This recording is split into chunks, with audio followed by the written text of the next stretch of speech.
सुनिए काव्य ग्रंथ, मंत्र, श्लोक, स्तोत्र, भजन एवं धर्म के साथ जुड़ी कथाएं। भक्ति से आत्मशक्ति। श्रीमद् भागवत महापुराण के प्रथम खंड के तृतीय स्कंद के पंचदशों अध्याय, हिंदी के अध्याय लंबा होने के कारण का के रूप में मैं अभी दे रहा हूँ। अवसानेष्टमेव सारं दुःखावसाने इदमेव ज्ञेयम् देहावसाने इदमेव जाप्यं गोविन्द दामोदर माधवेति श्रीकृष्ण गोविन्द हरे मुरारे हे नाथ नारायण वासुदेव। गुरु ब्रह्मा गुरु विष्णु गुरुदेवो महेश्वर गुरु साक्षात् परं ब्रह्म तस्मै श्री गुरुवे नमः। अखण्डमण्डलाकारं व्याप्तमेन चराचरं तत्पदं दर्शितमेन तस्मै श्री गुरुवे नमः। सरस्वती महाभागे विद्ये कमललोचने लोचने विश्वरूपे विशालाक्षे विद्यां देहि नमस्तुते। वर्णानाम् अर्थसङ्गानां रसानां छन्दसामिति मङ्गलानां च कर्तारौ वन्दे वाणी विनायकौ। बोलिए श्री लक्ष्मी नारायण भगवान की जय। इस समय श्रीमद् भागवत महापुराण के प्रथम खंड के तृतीय स्कंद के पंचदशों अध्याय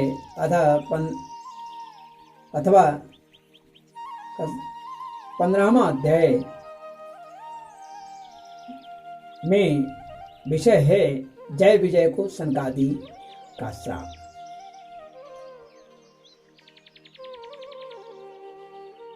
हिंदी में आरंभ कर रहा हूं। बड़ा ही सुंदर कथा है। दिति के गर्भ धारण का में मैंने बतलाया मरीचि नंदन कश्यप जी के द्वारा दिति की इच्छाओं का पूर्ण करना और समय के अनुसार परिस्थितियों को बतला देना उन्होंने बतलाया। आज मैं जय विजय के बारे में बताऊंगा कि ये कौन है और इन्हें श्राप क्यों मिले। भागवत के अनुसार मैत्री जी कहते हैं कि विदुर जी, दिति को अपने पुत्रों से देवताओं को कष्ट पहुंचने की आशंका थी। ये तेज यानी वीर को 100 वर्षों तक अपने उदर में रखा। 100 वर्ष तक गर्भ में रखे गए। उस गर्भस्थ तेज से ही लोकों में सूर्यादि का प्रकाश छिन्न होने लगा, क्योंकि साधारण तपस्वी का था नहीं। तथा इंद्रादि लोकपाल भी तेजहीन। तब उन्होंने ब्रह्मा जी के पास जाकर कहा कि सब दिशाओं में अंधकार के कारण बड़ी अव्यवस्था हो रही है, इसलिए कोई उपाय कीजिए। देवताओं ने कहा कि तमाए तद विभो वित्था संविघ्नाय वयं वृषं नाय व्यक्तं भगवत कालेन स्पृष्टवर्तमनः। देव देव जगद्बन्धा देव देव जगद्धातर लोकनाथ शिखामणे परेशान अपरेशान तुम भूतानामसि भाववित। देवताओं ने कहा कि भगवान, काल आपकी ज्ञान शक्ति को कुंठित नहीं कर सकता है, इसलिए आपसे कोई बात छिपी नहीं है। आप इस अंधकार के विषयों में भी जानते ही होंगे। हम तो इससे बड़े ही भयभीत हो रहे हैं। देवादिदेव, आप जगत के रचयिता और समस्त लोकपालों के मुकुटमणि हैं, शिरोमणि हैं।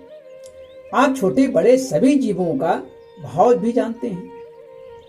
देव, आप विज्ञान बल संपन्न हैं।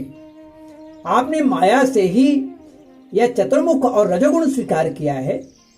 आपकी उत्पत्ति के वास्तविक कारण को कोई नहीं जान सकता है। हम आपको नमस्कार करते हैं।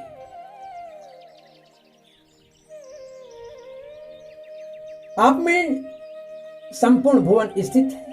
कार्य कारण रूप सारा प्रपंच आपका शरीर है, किंतु वास्तव में आप इससे परे हैं। जो समस्त जीवों के उत्पत्ति स्थान आपका अनन्य भाव से ध्यान करते हैं, उन सिद्ध योगियों का किसी प्रकार भी ह्रास नहीं हो सकता, क्योंकि वे आपके कृपा कटाक्ष से कृत्य हो जाते हैं तथा प्राण, इंद्रिय और मन जीत लेने के कारण उनका योग भी परिपक्व हो जाता है।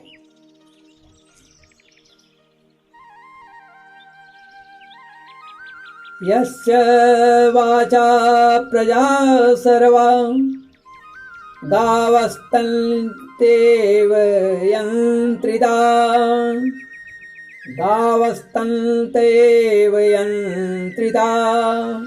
हरन्ति बलिमायत्तास्तस्मै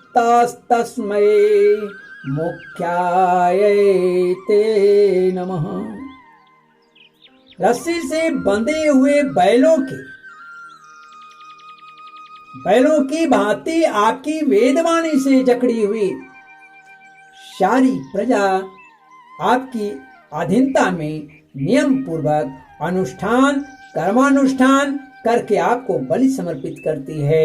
आप सबके नियंता और मुख्य प्राण हैं, इसलिए हम आपको नमस्कार करते हैं। भुवन इस अंधकार के कारण दिन रात का विज्ञान जो जाना जाता है, वह अस्पष्ट हो जाने से सही ज्ञान नहीं मिलने से लोगों के सारे कर्म लुप्त होते जा रहे हैं, जिससे वे दुखी हो रहे हैं। उनका कल्याण कीजिए और हम शरणागतों की ओर अपनी अपार दया दृष्टि से निहारिए। देखिए, मुझ पर करुणा कीजिए। हे देव, एष देविति तेरे गर्भ पूजा काश्यपम आप अर्पितम दिशस्ते मिरयन सर्वा वर्धते अग्निरिवेदसी। हे देव, आग जिस प्रकार ईंधन में पकड़कर बढ़ती रहती है, उसी प्रकार कश्यप जी के वीर्य से जो स्थापित हुआ है दीति के गर्भ में, जो दीति का गर्भ स्थापित हुआ है, सारी दिशाओं को अंधकार में करता हुआ क्रमशः बढ़ रहा है। मैत्रेय जी कहते हैं आगे कि महाबाहो, देवताओं की प्रार्थना सुनकर भगवान ब्रह्मा जी हंसे और उन्हें अपनी मधुर वाणी से आनंदित करते हुए कहने लगे। तब ब्रह्मा जी ने कहा कि मनसा में सुतायुष्मत् पूर्वजा सनकादय, मनसा में सुतायुष्मत् पूर्वजा सनकादय चेरुर्विहायसा लोकाल लोकेषु विगत अस्पृहा। ब्रह्मा जी कहते हैं कि देवताओं, तुम्हारे पूर्वज मेरे मानस पुत्र सनकादि लोकों की आसक्ति त्याग कर समस्त लोकों में आकाश मार्ग से विचरा करते थे। एक बार वे भगवान विष्णु के शुद्ध सत्व में सब लोगों के सिरों भाग में स्थित वैकुंठ धाम में जा पहुंचे। वहां सभी लोग विष्णु रूप होकर रहते हैं, चतुर्भुज रूप में शंख चक्र गदा पद्म आदि धारण किए हुए रहते हैं, यानी विष्णु के रूप में होते हैं, नीले वर्ण के होते हैं। और वह प्राप्त भी उन्हीं को होता है जो अनन्य और सब प्रकार की कामनाएं छोड़कर केवल भगवत चरण में, भगवत भजन में शरण की प्राप्ति के लिए ही अपने धर्म द्वारा उनकी आराधना करते हैं, उनको ही यह आकृति प्राप्त होती है। वहां वेदांत प्रतिपाद्य धर्म मूर्ति श्री आदि नारायण हम अपने भक्तों को सुख देने के लिए शुद्ध सत्वमय स्वरूप धारण कर हर समय विराजमान रहते हैं। उस लोक में नए श्रेयस नाम का एक वन है जो मूर्तिमान कैवल्य शाही जान पड़ता है ना। और वह सब प्रकार की कामनाओं को पूर्ण करने वाले वृक्षों से सुशोभित है, जो स्वयं हर समय 6 ऋतुओं की शोभा से संपन्न रहते हैं। वैमानिका सललनास चरितानि यत्र गायन्ति लोक समलक्ष्मणानि भर्तुः अन्तर्जलेनु विकसन् मधुमाधवीणा गन्धेन खण्डितधियोऽप्यनिलं क्षिपन्ता। वहाँ विमानचारी गंधर्वगण अपने प्रियाओं के साथ, अपनी पत्नियों के साथ, प्रेमियों के साथ अपने प्रभु की पवित्र लीलाओं का गान करते रहते हैं, जो लोगों की संपूर्ण पाप राशि को भस्म कर देने वाली है। उस समय सरोवर में खिली हुई मकरंद पूर्ण वासंतिक माधवी लता की सुमधुर गंध उनके चित्त को अपनी ओर खींचती रहती है, मोहित करती रहती है, परंतु वे उसकी ओर ध्यान ही नहीं देते। कारण भगवान के यश, भगवान में जिनका प्रेम हो, तो उस रस के आगे इस रस की क्या महत्व है। वरन उस गंध को उड़ाकर लाने वाले वायु को ही भला बुरा कहने लगते।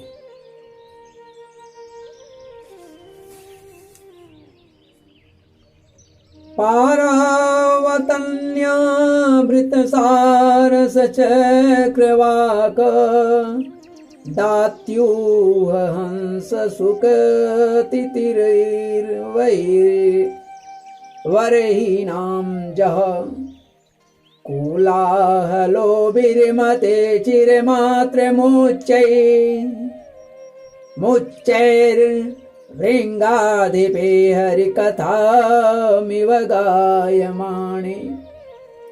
जिस समय भ्रमर राज ऊंचे स्वर से गुंजार करती हैं, वे मानो हरि कथा का गान करते हैं, उस समय थोड़ी देर के लिए कबूतर, कोयल, सारस, चकवे, पपीहे, हंस, तोते, तितर और मोरों का कोलाहल बंद हो जाता है। मानो वे भी उस कीर्तन आनंद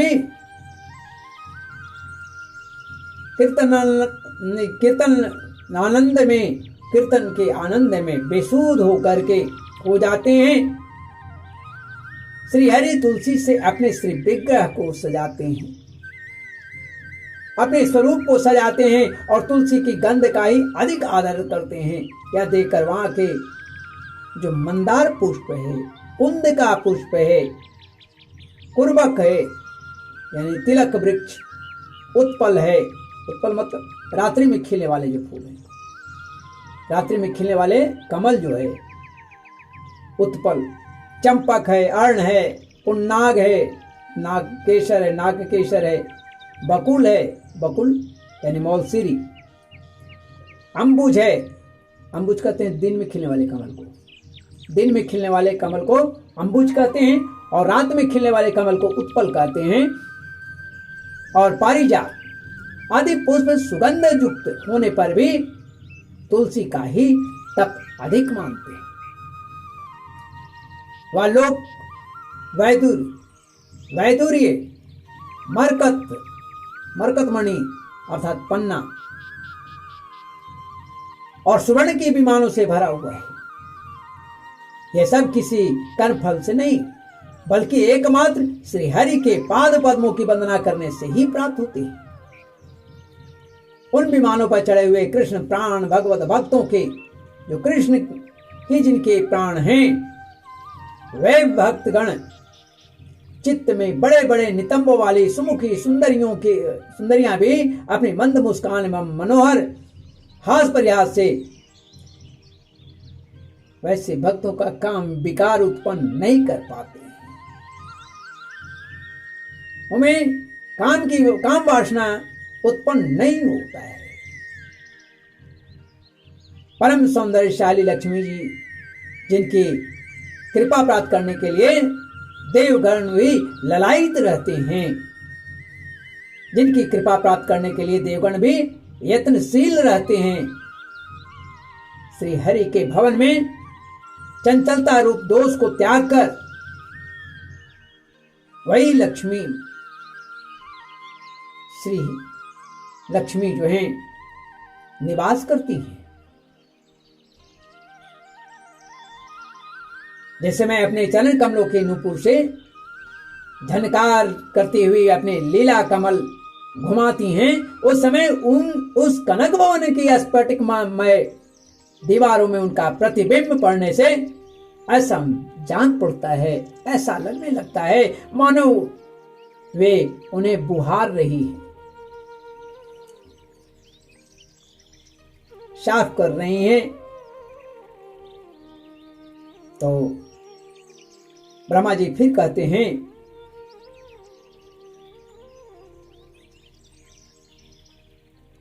वापीषु बेद्रोम तटा स्वमलामृताप्सो प्रेस्यान्विता निजवने तुलसी विरीशम अभ्यरेचति स्वलकमुन्न समेक्ष वक्त्र मुच्छेसितं भगवते मतांग यत्री। प्यारे देवताओं, जिस समय दासियों को साथ लिए वे अपने क्रीड़ावन में तुलसी दल द्वारा भगवान का पूजन करती हैं, तब वहां के निर्मल जल से भरे हुए सरोवर में, जिनके मूंगे के घाट बने हुए हैं, अपना सुंदर अलकावली और उन्नत नासिकाओं से सुशोभित मुखार बिंद देखकर या भगवान का चुंबन किया हुआ है, यो जानकर उन्हें उसे बड़ा सौभाग्यशाली समझते हैं। जो लोग अब भगवान की पापहारिणी लीला कथाओं की को छोड़कर बुद्धि को नष्ट करने वाली कामनाओं में व्यस्त रहते हैं, काम संबंधिनी अन्य निंदनीय कर्मों में व्यस्त रहते हैं, छल देश दंभ पाखंड झूठ आदि में व्यस्त रहते हैं,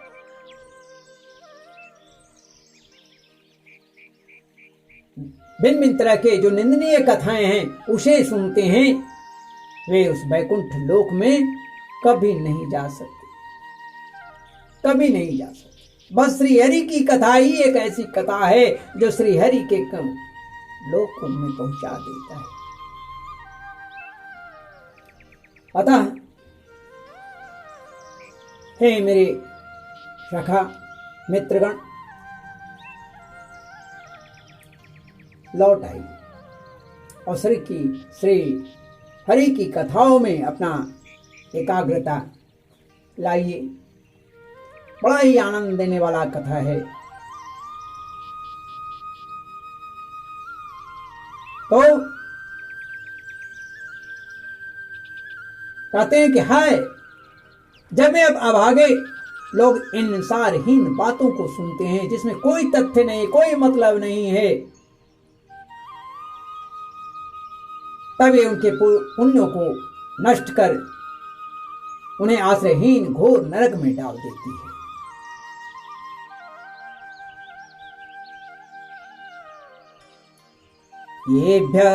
येभ्यर्थितामपि च नो नृगतिं प्रपन्ना ज्ञानं च तत्त्वविषयं सधर्म यत्र नराधनं भगवतो वितरन्त्यमुष्य सम्मोहिता विततयावतमाययाते। आहा, इस मनुष्य होने की बड़ी महिमा है। जिस शरीर को हम लोग धारण किए हुए हैं, इसकी महिमा बहुत है। हम देवता लोग भी इसकी चाह करते हैं, क्योंकि देवताओं को वो प्राप्त नहीं होता जो मनुष्य इस शरीर से प्राप्त कर लेता है। देवताओं की भी चाह होती है कि मेरा मनुष्य का शरीर प्राप्त होता है। इसी में तत्व ज्ञान और धर्म की भी प्राप्ति होती है। यही वो शरीर है जिससे नारायण को भी सामने कर देता है, जगदम्बा को भी सामने कर देता है। इसे पाप पाकर भी जो लोग भगवान की आराधना नहीं करते हैं, भगवान की साधना नहीं करते हैं, भगवान के लिए जो अपने को एकाग्रता में नहीं लाते, वे वास्तव में उनकी सर्वत्र फैली हुई माया से ही मोहित, वास्तव में मोहित है। हे देवादिदेव श्री हरि का निरंतर चिंतन करते रहने के कारण जिनसे यमराज दूर रहते हैं, आपस में प्रभु के सुयश की चर्चा चलने पर अनुराग जन्य विह्वलतावश जिनके नेत्रों से अविरल अश्रु बहने लगते हैं। जब अति प्रिय कोई होता है तभी आंखों से अश्रु चलता है। तो जब अनन्य भक्ति प्रभु के प्रति हो जाएगी तो हर कथाओं में यह अश्रु स्वयं ही निकलने लगेगा, निकालने की आवश्यकता नहीं।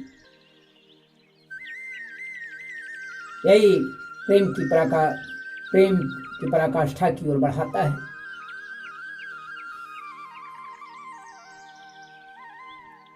आंसू बहने लगती है, शरीर में रोमांच होने लगता है, और जिनके से शील स्वभाव की हम लोग भी इच्छा करते हैं, वे परम भागवत ही हमारे लोकों में से ऊपर उस वैकुंठ धाम में जाते हैं। वे परम भागवत स्वर्गलोक से भी ऊपर वैकुंठ में जाते हैं। देवता लोग ये अफसोस करते हैं। जिस समय सनकादि मुनि विश्व गुरु श्री हरि के निवास स्थान संपूर्ण लोकों के वंदनीय और श्रेष्ठ देवताओं के विचित्र विमानों से विभूषित उस परम दिव्य और अद्भुत वैकुंठ धाम में अपने योग बल से जब पहुंचे तब उन्हें बड़ा ही आनंद हुआ। भगवत दर्शन की लालसा मन में थी, हृदय में धारण की हुई थी। अन्य दर्शनीय सामग्री की उपेक्षा करते हुए वे आगे बढ़ रहे थे। वैकुंठ धाम की 6 ड्योढ़ियां जो हैं, 6 दरवाजे पार कर चुके थे। पार करके जब वे 7वें पर पहुंचे, 7वें ड्योढ़ी पर पहुंचे, तब वहां उन्हें हाथ में गदा लिए 2 सामान्य आयु वाले देवश्रेष्ठ दिखलाई दिए, जो बाजूबंद, कुंडल और किरीट आदि अनेकों आभूषण, अमूल्य आभूषणों से सुसज्जित थे, अलंकृत थे। उनकी 4 श्यामल भुजाएं थी। श्यामल यानी नीला रंग। वे 4 भुजाओं से युक्त थे। बीच में मतवाले मधुकरों से गुंजायमान बनमाला सुशोभित था, सुशोभित थी, तथा बाकी ये जो बाकी भावें जो हैं वे फड़कते हुए नाचिका जो है, नाचिका रंध्र फड़क रहे थे और कमल के समान नयन वाले नेत्र वाले नयनों के कारण उनके चेहरे पर कुछ क्षोभ से चिन्ह दिखाई पड़ रहे थे। अरुण नयन थे।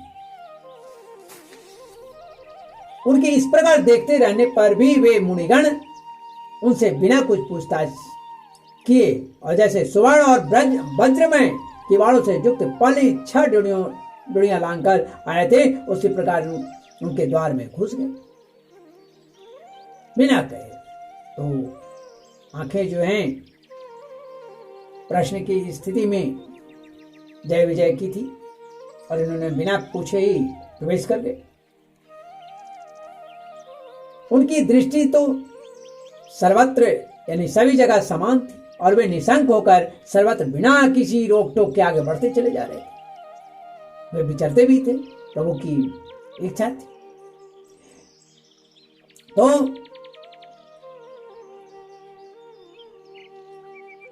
वे चारों कुमार पूर्ण तत्वज्ञ थे तथा ब्रह्मा की सृष्टि में आयु में सबसे बड़े होने के कारण सबसे बड़े थे भी।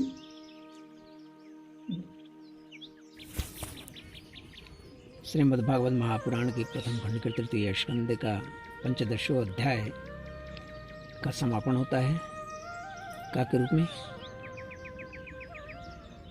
इसी का खा के रूप में आगे मैं दे रहा हूँ एपिसोड में। श्रीमन्नारायण नारायण